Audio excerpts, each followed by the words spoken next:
Greetings and welcome, everyone. It's Casual Tuesday. I'm your host, James Marcuzzo. This is the KSS. It is week 5.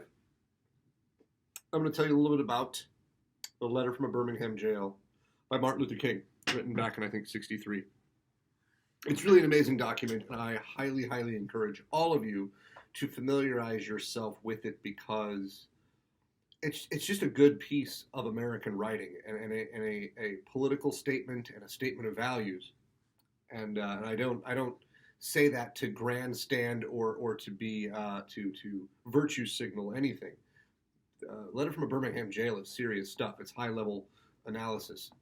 And so he's in jail because he marched without a permit, and it already seems curious that they would throw him in jail for not having a permit to march. But of course, really, it was because of the direct action that he employed to bring attention to the segregation, continued segregation against the federal policies of integration that had already been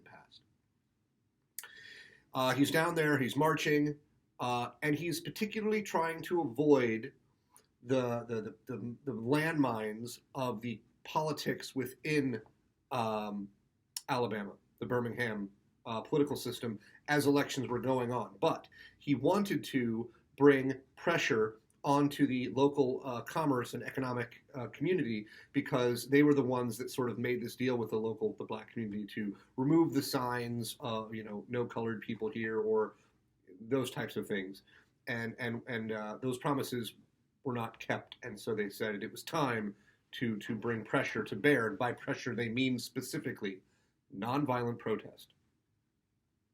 He has a discussion with us briefly about what are the steps. First, there's sort of a fact-finding mission to discover what exactly is the nature of the injustice taking place, something that I think we ought to do a better job of in our current era. Now, once you have those facts, then you try to have a negotiation. Well, assuming the negotiation probably doesn't go well, then it's time to go through this purification process to prepare yourself for the direct action, the marches, the protests, nonviolent protests, and with the realization that you might in fact be putting yourself in harm's way, and that you will have to accept and take the consequences. Because in doing it in that way, you keep yourself and your message pure. You don't allow other people to co-opt your message. You don't allow violence to cloud the message of your movement. And in fact, you have a clear message and a clear goal to your movement. And in this, Martin Luther King was a master. He goes on to have a discussion about what is injustice. And this is excellent because his ideas are both on a secular level, but also on a religious level or a more spiritual level.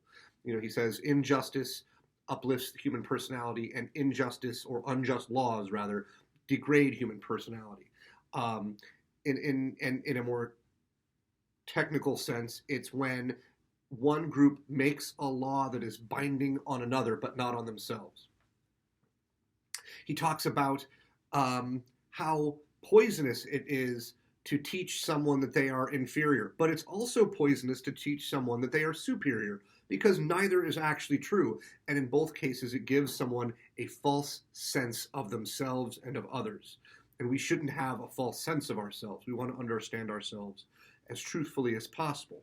And the truth of most of our existences is that we are just like everyone else.